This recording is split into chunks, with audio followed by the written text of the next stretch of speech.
In this current environment, there's all kinds of different factors coming into play that people should consider.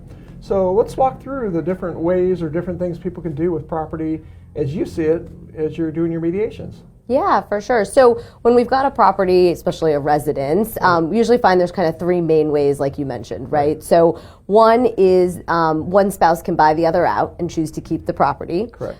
Second option could be that they choose to keep it jointly, and then there's a whole host of things that go there. Or the third option is that they're going to sell.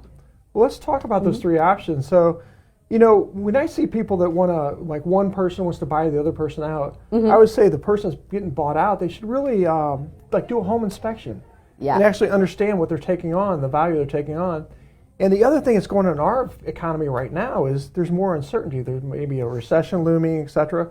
You're taking your property on at a certain value, and you're taking a little bit of market risk that you may have otherwise not had, say, last year or 2 years ago. Yeah, certainly. So yeah, if they're going to buy out, we have to figure out what's the fair market value of the property. And that is tough, especially when we're in a high market and you see, you know, your neighbor's house or the house down the street that's sold for something that you think is way higher than you think it's worth. Right. But if you were to sell the property, you could potentially get that out of it. Or a declining market. Either way, markets are always moving. That's one thing we know.